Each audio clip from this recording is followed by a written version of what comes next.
predican a Cristo por envidia y contienda, pero otros de buena voluntad. Los unos anuncian a Cristo por contención, no sinceramente, pensando añadir aflicción a mis prisiones, pero los otros por amor, sabiendo que estoy puesto para la defensa del Evangelio. ¿Qué pues?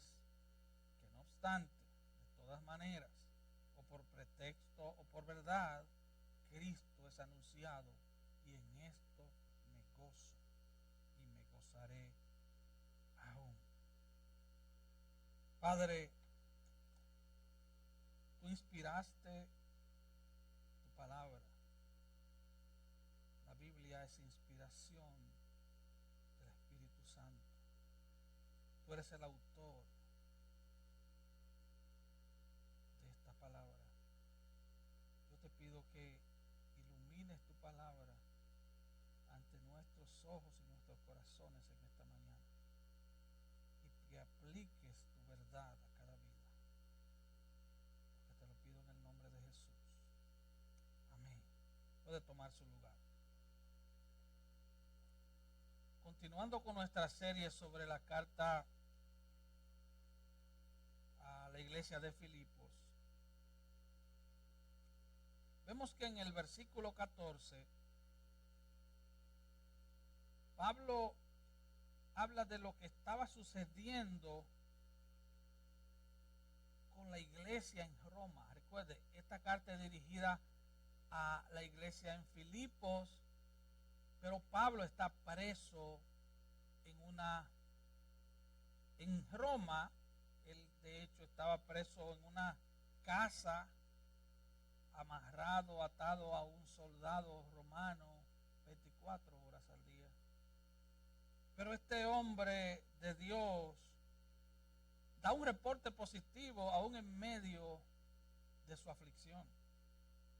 Y el versículo 14 él nos dice: y la mayoría de los hermanos, cobrando ánimo en el Señor con mis prisiones, se atreven mucho más a hablar la palabra de Dios sin temor.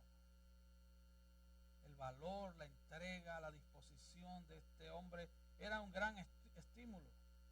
Ver cómo los soldados de élite del palacio del emperador se estaban convirtiendo a Cristo, eso era un gran estímulo.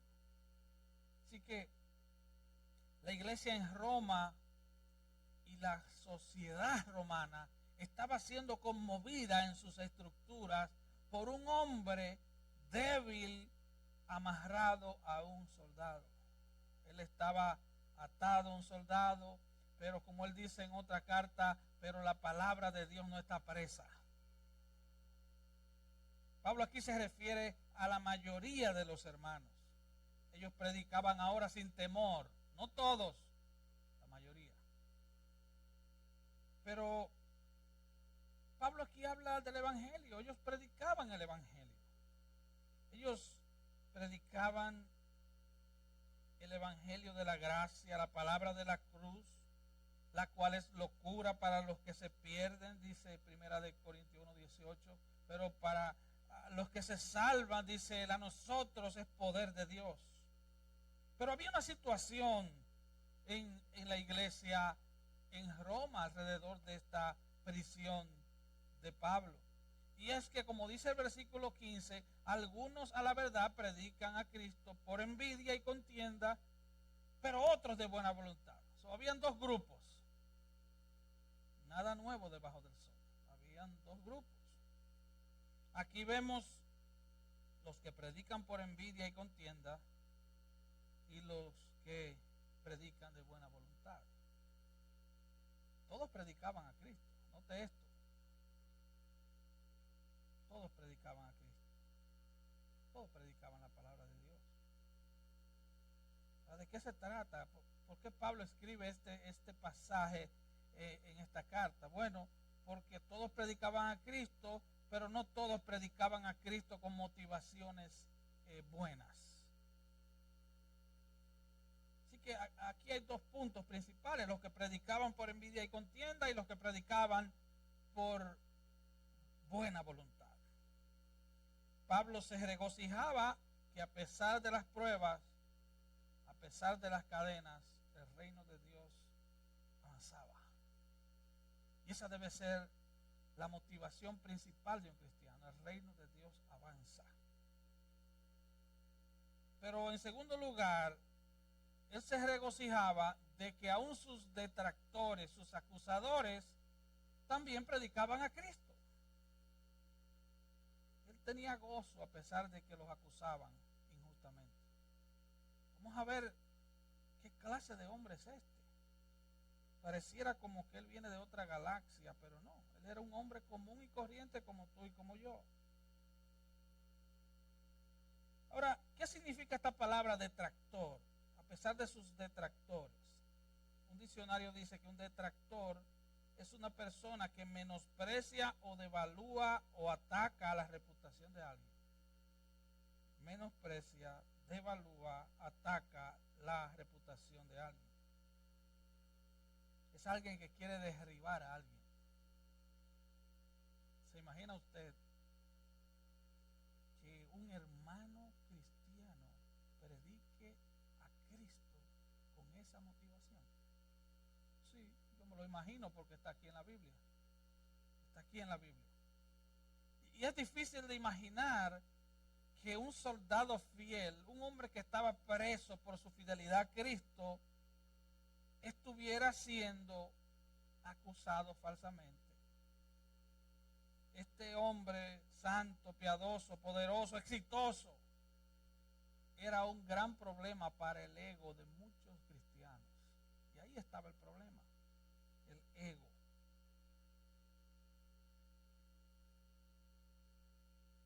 Él era un problema entre muchos de los que tomaron valentía para predicar el evangelio. Él era un problema. Hay dos grupos. Mientras predicaban el evangelio, el primer grupo, su agenda verdadera era desacreditar y difamar, menospreciar y deshonrar a Pablo. Predicaban a Cristo, pero con un corazón dañado. Toda su perspectiva era atacar y destruir la reputación de Pablo. Algunos, a la verdad, predican a Cristo por envidia y por contienda. Es difícil de creer, ¿verdad? ¿Cómo alguien podría atacar a un santo hombre de Dios, el cual está preso, que lleva 4 años, 2 en Cesarea corridos y ahora 2 en Roma, pero está preso? No tiene privacidad ni para las cosas más elementales. Pero además era el hombre que estaba avanzando el reino de Dios en Roma. Era el hombre que muchos iban, porque dice al final del libro de los Hechos que él predicaba a Cristo sin limitación. Sus cadenas no podían encadenar el evangelio. Yo te pregunto, hermano, hermana, cristiano, cristiana, ¿qué está encadenando el evangelio en tu vida? ¿Qué te está deteniendo para que le hable de Cristo a alguien?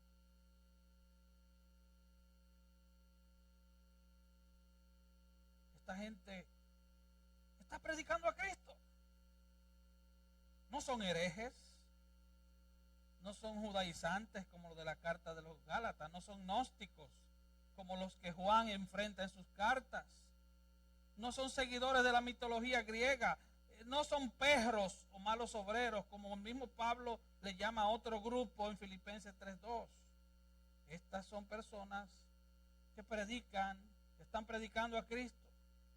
Ellos podrían firmar la declaración doctrinal de Pablo, ellos podrían aceptar todo lo que Pablo decía. Sin embargo, están detrás del apóstol para destruirlo. Hermanos en Cristo. Este grupo de predicadores predicaban a Cristo. Todo está bien, ¿verdad? Hasta ahí todo está bien. Como dicen en inglés, so far so good. Hasta ahí está bien. Pero ellos predicaban por envidia. Esa era la motivación de su corazón. ¿Sería posible que en la iglesia del Señor haya gente envidiosa? Claro que sí. Están aquí en la Biblia. Ellos no podían soportar que la fama, que la presencia de Pablo en Roma opacara sus ministerios. Ellos se sentían como que lo habían eclipsado, como que ellos habían pasado a un segundo plano. Ya ellos no eran objeto de los titulares en primera plana. Ya ellos no tenían muchos likes en sus videos. Ahora Pablo y su predicación ocupaban el centro de toda Roma. Y por eso ellos buscaban añadirle más aflicción sobre las que tenía Pablo encadenado a un soldado romano. De hecho, cuando dice que ellos querían añadirle aflicción, la palabra aquí es como fricción, es como cuando la cadena de Pablo le producían irritación en su piel. Ellos querían añadirle más fricción a sus cadenas. Ellos no estaban buscando la gloria de Dios, ellos estaban buscando su propia gloria. Esta gente no eran sinceros, tenían motivos impuros, eran hipócritas con apariencia de sinceridad. Predicaban a Cristo, lo cual es grandioso, pero lo hacían por envidia y contienda. Ahora aquí hay dos palabras interesantes, envidia y contienda. Santiago 4, 1 y 2 dice, ¿de dónde vienen las guerras y los pleitos entre vosotros? ¿No es de vuestras pasiones las cuales combaten en vuestros miembros? Codiciáis y no tenéis, matáis y ardéis de envidia. La envidia es el deseo profundo de que otros no tengan lo que tienen o no lleguen a donde han llegado.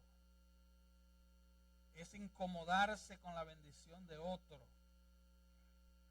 Envidia no es desear lo que el otro tiene, eso es avaricia. Envidia es desear que el otro no tenga lo que tiene, que el otro no alcance el nivel que ha alcanzado. La envidia es un pecado horrible, hermanos. Es un pecado horrible cuya raíz es el orgullo. Paul Tripp, hablando de la envidia, dice lo siguiente, y ponga atención, la autoglorificación es siempre la raíz de la envidia. El envidioso siempre busca su gloria. Tienes envidia de las bendiciones de los demás porque los ves menos merecedores que tú. Y debido a que crees que eres más merecedor, es difícil no enojarte cuando otros obtienen lo que tú mereces. Y es casi imposible para ti no desear y codiciar lo que otros injustamente disfrutan. En la envidia de tu propia gloria, estás culpando a Dios de ser injusto y desleal. El envidioso, aún sin saberlo, sin notarlo, está culpando a Dios de ser injusto, de ser desleal. En maneras, dice Paul Tripp, en que quizás no te des cuenta, empiezas a sentirte bien dudando de la sabiduría de Dios. ¿Por qué le dio eso a él y no a mí? Estás cuestionando la sabiduría de Dios, su justicia y su bondad. Crees que Dios no ha sido amable contigo de la manera que mereces. Esto comienza a privarte de la motivación para hacer lo que es correcto, ya que no parece haber ninguna diferencia. Es importante, dice Paul Tripp, recordar que hay un paso corto entre la envidia y la amargura. El envidioso vive en amargura, porque él cree que lo que le dieron a otro le pertenecía a él. En el Salmo 73 vemos a Asaf diciendo, verdaderamente en vano he limpiado mi corazón y lavado mis manos en inocencia. Él está diciendo, yo soy obediente y mira lo que recibo. Y Y a continuación él escribe: se llenó de amargura mi alma, en mi corazón sentía punzadas. Tan torpe era yo que no entendía, era como una bestia delante de ti. Y dice Paul Tripp: vaya imagen, una bestia amargada. Así que estos hermanos envidiaban los dones de Pablo, las bendiciones de Pablo, la inteligencia de Pablo, la capacidad ministerial de Pablo y el hecho de ser tan amado y respetado en la iglesia.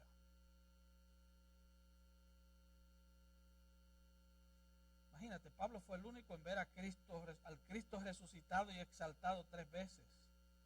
Fue el único hombre en estar en el tercer cielo, donde dice él mismo que recibió revelaciones que luego le fue prohibido hablar de ellas. Este hombre había conmovido las estructuras sociales de Roma desde el mismo centro del poder. Él estaba en el centro del poder, atado a un soldado. Así que durante 2 años, atado a 4 soldados cada día, predicándole a mucha gente que iba a visitarlo, él causó que algunos ministros del área se sintieran amenazados. Ellos pensaban que sus ministerios perderían influencia en Roma. Yo puedo contarle mi propia experiencia, algo bien lamentable.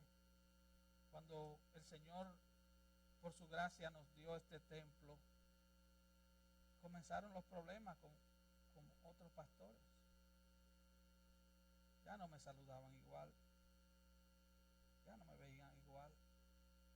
Tal vez tenían 20 años sin poder lograr lo que Dios logró en este lugar. ¿Por qué no fui yo? Sin embargo, se enojan de la bendición de otros hermanos. Ahora, contienda, esta palabra se refiere a contención. Particularmente tiene una motivación de rivalidad. Esta gente eran rivales de Pablo. Según Pablo explica en 2 Corintios 12:20, entre los creyentes inmaduros siempre habrá, y cito, contiendas, envidias, iras, divisiones, maledicencias, murmuraciones, soberbias y desórdenes. Alguien dijo: el arca de Noé es un tipo de la iglesia. Escuche esto, lo que alguien dijo, no recuerdo el nombre. El arca de Noé es un tipo de la iglesia. Es cierto que había malos olores adentro, pero afuera solo había muerte y destrucción.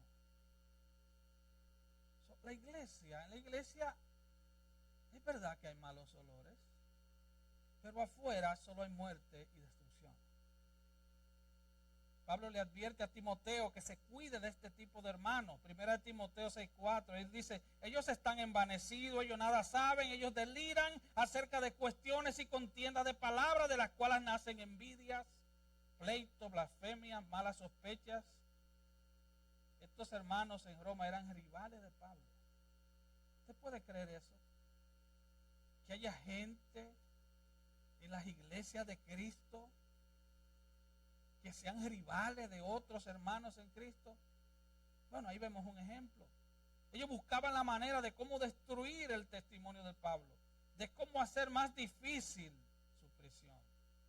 La Nueva Traducción Viviente lo dice de esta manera: lo hacen con ambición egoísta, no con sinceridad, sino con el propósito de que las cadenas me resulten más dolorosas. Ellos predicaban a Cristo, pero ellos buscaban competir con Pablo. Filipenses 1:16 dice: los unos anuncian a Cristo por contención, no sinceramente. No había sinceridad. Tenían intereses personales en su servicio. Yo te pregunto, hermano, líder de esta casa, ¿tú tienes intereses personales en el servicio o tú tienes interés de que el nombre de Cristo sea glorificado?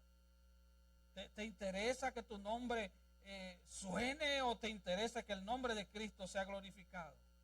¿Tú quieres vivir en un bajo perfil o tú quieres vivir en un alto perfil? Esta gente buscaba su propia gloria y no la de Dios. eran como Diótrefes allá en Tercera de Juan, que dice que a él le gustaba tener el primer lugar en todo. Ellos buscan dinero, fama y poder.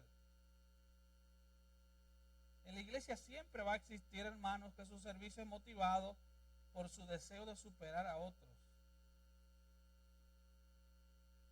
Yo te pregunto, hermano, ¿tú te alegras cuando ves un hermano creciendo en la fe? Ayer un hermano me dio un reporte positivo de una hermana y me dijo, esta hermana está alimentándose bien con la palabra. Y yo dije, gloria a Dios, eso me ayuda a descansar un poco. Gloria a Dios. Cuando tú ves un hermano crecer en la fe, ¿tú te alegras o tú tienes envidia? Ahora, algo interesante aquí es que Pablo no está tratando de defenderse. Él no se defiende. Él no se defiende para nada de los que le causan tal aflicción. Él no está tratando de ganar simpatía con los hermanos de Filipos. Él está presentando un informe y él sí les requiere la oración. Pero no está diciendo, oh, pobrecito de mí, yo que tanto le he servido a Dios y mira cómo me tratan como basura y yo he dado mi vida por el evangelio. No, él no está buscando la conmiseración. Él quería su oración, no su simpatía. Pablo no da detalles de lo que esta gente decía, pero permítanme especular por un momento, y es lo que otros pastores y teólogos han especulado, que es algunas posibilidades de lo que ellos decían de Pablo. Podríamos mencionar algunas posibilidades. Tal vez como los amigos de Job, si usted ha leído el libro de Job, ellos decían que Pablo estaba preso como un castigo de Dios, porque él tenía algún pecado oculto. Eso es lo que tal vez ellos decían. Eran legalistas. Otros pudieron haber dicho que él estaba preso porque le faltaba fe. Esa es una muy de moda hoy. No, Pablo está preso porque le falta fe. Él no tiene poder. Estos eran los del grupo: decláralo, arrebátalo y recíbelo. Esa distorsión que está muy de moda hoy, donde si te llega un diagnóstico médico, dicen, no, yo cancelo eso. Bueno, tú puedes cancelar lo que cancele, pero si ese diagnóstico es tuyo y Dios quiere que sea tuyo, va a ser tuyo. En tu boca no hay poder. El poder está en la palabra de Dios. Así que eso de decláralo, arrebátalo y todo ese tipo de cosas que casi llegan a la brujería, es posible que ellos dijeran, no, es que Pablo no tiene poder, él está preso, porque si él tuviera la fe que yo tengo, él no estuviera preso. Yo cancelo esas cadenas y inmediatamente soy libre. Estos son los que cancelan las cosas difíciles o negativas que les llegan. Estas son la gente que niegan la soberanía de Dios, niegan el poder de Dios. El poder está en Dios, el poder está en la palabra de Dios. Él es Dios, nosotros no somos dioses, no somos pequeños dioses. Ahora está el otro grupo, los que predicaban de buena voluntad. Así que hay una buena noticia dentro de estas malas noticias. Dice el versículo 17, pero los otros predican por amor, sabiendo que estoy puesto para la defensa del evangelio. Así que habían otros hermanos en Roma que predicaban de buena voluntad. La frase buena voluntad es desear lo mejor para los demás. Este grupo de predicadores rehusaban criticar a Pablo. Por el contrario, apoyaban su servicio con entusiasmo. Predicaban a Cristo, pero con motivaciones correctas. Hermanos, a Dios no le interesa solamente lo que hacemos. A Dios le interesa por qué lo hacemos. ¿Cuál es la motivación oculta detrás de lo que tú haces? Así que nuestra motivación importa, sí, Señor, importa. Mira lo que dice el Salmo 24, 3 y 4. ¿quién subirá al monte de Jehová y quién estará en su lugar santo? El limpio de manos y puro de corazón. Dios quiere un corazón puro en todos los que le sirven. Quiere motivaciones correctas. Estos hermanos predicaban de buena voluntad, lo hacían por amor. Ellos amaban a Dios, ellos amaban a Pablo. Mira lo que dice Pablo en su primera carta a los Corintios, capítulo 13, del 1 al 3. Si yo hablase lenguas humanas y angelicales y no tengo amor, vengo a ser como metal que resuena o símbolo que retiñe. Y si tuviera profecía y entendiese todo lo misterio y toda la ciencia, y si tuviera toda la fe, de tal manera que trasladase los montes y no tengo amor, nada soy. Y si repartiese todos mis bienes para dar a comer a los pobres, y si entregase mi cuerpo para ser quemado y no tengo amor, de nada me sirve.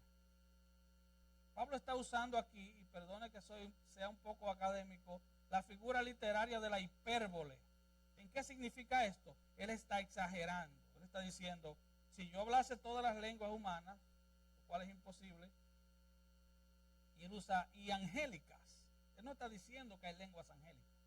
Él está diciendo, si yo hablara todo eso y no tengo amor, soy como algo que hace ruido. Si yo tuviera profecía y entendiese todo lo misterio y toda la ciencia, y tuviese toda la fe, de manera que trasladase los montes, y no tengo amor, nada soy. Y si yo repartiese todos mis bienes para dar a los pobres y entregase mi cuerpo para ser quemado y no tengo amor, nada sirve, de nada sirve. Estos hermanos amaban a Pablo, amaban a Dios, amaban el Evangelio. Nada que se haga en el nombre del Señor, sea predicar, enseñar o servir en cualquier área, aunque sea fiel a las Escrituras, sin una motivación de amor no es nada. Entendamos. Estos hermanos amaban a Pablo, ya que Pablo tenía una misión en la vida. Su misión era la defensa del Evangelio.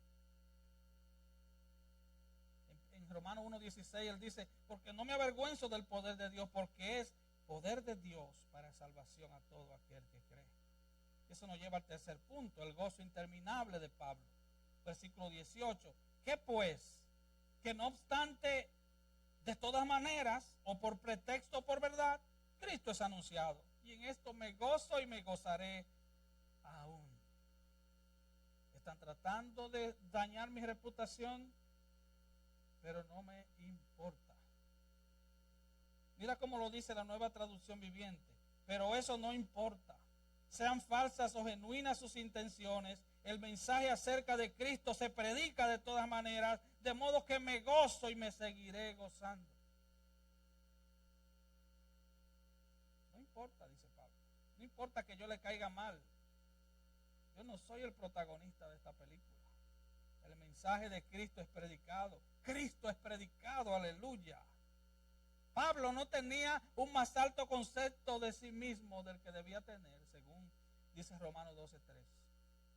Él pensaba de sí mismo con cordura. Pablo conocía el valor del Evangelio, ante el cual su propio valor palidecía. Cuando conocemos el valor de Cristo, hermano, y ya estoy casi aterrizando este mensaje, cuando conocemos el valor de Cristo, cuando conocemos el valor del sacrificio de Cristo, cuando conocemos el valor de su vida y el valor de su muerte, nada nos molestará, nada nos detendrá, con tal de correr nuestra carrera con gozo. Nada. Es posible que tú conozcas a Cristo, conozcas el Evangelio, pero no conozcas el valor de Cristo y el valor de su obra. Es por eso que te llenas de amargura y te enojas cuando alguien habla mal de ti, porque no conoces el valor de la obra de Cristo en ti. Mira lo que dijo Alfred Poirier al respecto. Él dijo, a la luz del juicio de Dios y de la justificación del pecador en la cruz de Cristo, podemos comenzar a descubrir cómo hacer frente a cualquier crítica. al expresar mi acuerdo con la crítica de Dios hacia mí en la cruz de Cristo, puedo enfrentar cualquier crítica que el hombre presente en contra de mí. En otras palabras, ninguno puede criticarme más de lo que la cruz lo hace. La cruz de Cristo te critica y me critica. ¿Sabe lo que dice la cruz de Cristo? Que eres malo, que soy malo. La cruz de Cristo declara nuestra maldad. Somos tan malos, y esa cruz lo demuestra. Somos tan malos que el mismísimo Hijo de Dios tuvo que venir a pagar por tu maldad y la mía. Tuvo que venir a pagar por nuestros pecados. Sujel Michelin dice, algunos cristianos oran y en sus oraciones dicen, Señor, yo soy un gusano, yo soy un pobre gusano. Y dice él, pero hay de aquel que lo llame gusano. Hay de aquel que le diga, él es un gusano. Hermano, las críticas justas o injustas, Dios las permite, son parte del plan de Dios para nosotros. Son parte del plan de Dios. Y usted dirá, pero es difícil ver cómo aún hermanos en la fe levantan falso testimonio en contra nuestra. Que lo hagan los impíos, que lo hagan miembros de algunas sectas religiosas, que lo hagan los ateos, que lo hagan los enemigos del evangelio, eso es natural. Pero hermanos cristianos, a Pablo no le importaba, porque él conocía el valor de Cristo y su obra en la cruz. Nos enojamos y nos amargamos tanto porque vivimos vidas centradas en nosotros mismos. Me, myself and I. Todo se trata de mí. Y el que habla de mí, yo lo mando al infierno. Porque todo se trata de mí. Yo soy el inmaculado. Yo soy el súper. Charles Spurgeon dijo, los cristianos no corren peligro cuando son perseguidos, sino cuando son admirados. Cuando son perseguidos. La persecución, la crítica debe tirarte de rodillas, porque la cruz ya te ha dicho lo malo que eres. Un pastor que dijo, cuando alguien habla mal de mí, se queda corto. Él no sabe toda la información. Cuando alguien habla mal de ti, se queda corto siempre. Cuando alguien habla mal de mí, se queda corto. Pudiera escribir un libro.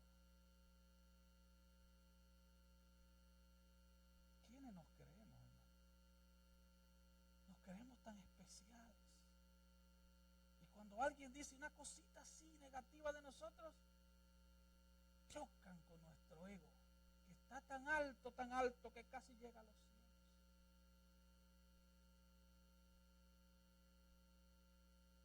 Mira cómo Pablo respondió a las críticas injustas. Eran críticas injustas, hermano. De esos hermanos que predicaban a Cristo con malas intenciones. Voy a parafrasear. Él dijo, no me importa lo que digan de mí. Yo no soy el importante en esta ecuación. Si el evangelio está progresando, si Cristo es anunciado, en esto me gozo y me seguiré gozando.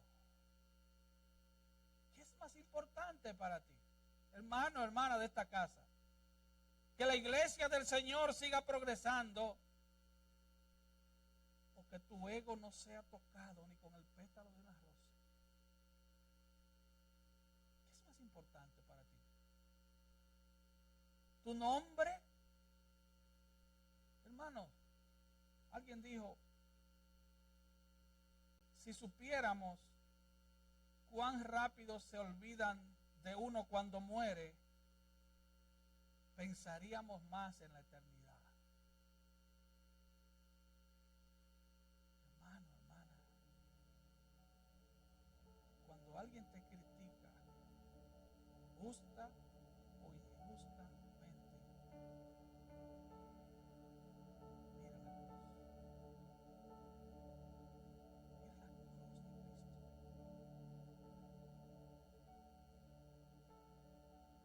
cruz de Cristo es un diagnóstico de tu maldad y de la mía. Cuando quieras responder por lo que han dicho de ti, cuando quieras defenderte, por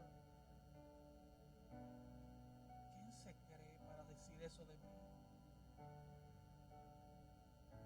Efesios 2 dice que cuando estabas muerto en delitos y pecados, Él te dio vida.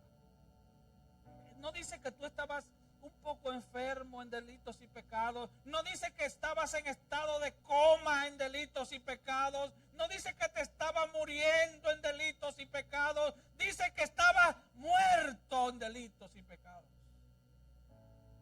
Putrefacto.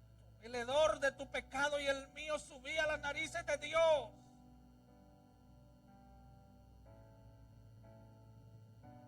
Nos ofendemos porque aunque somos salvos, todavía parte de ese pecado queda en nosotros. La cruz de Cristo te lo recuerda.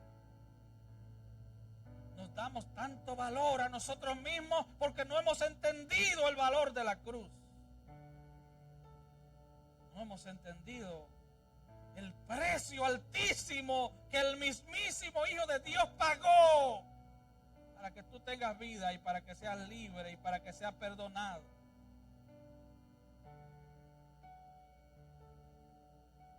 Si valoráramos más la cruz, nos valoráramos menos a nosotros mismos. Y cuando alguien hablara mal de nosotros, le daríamos gracias a Dios.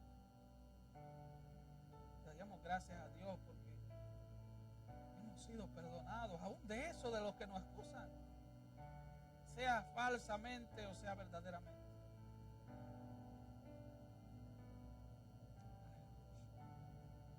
Señor, nos ayude en esta mañana, esta tarde, a valorar el sacrificio de Cristo,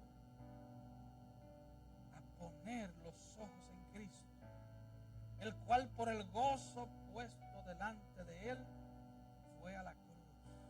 Y dice que menospreció el oprobio y se sentó a la diestra de la majestad de las alturas. Puesto los ojos en Jesús. Mírate en el espejo de la cruz. Mira lo mal que te ve y lo mal que me veo. Pero mira también que tu pecado fue clavado en esa cruz.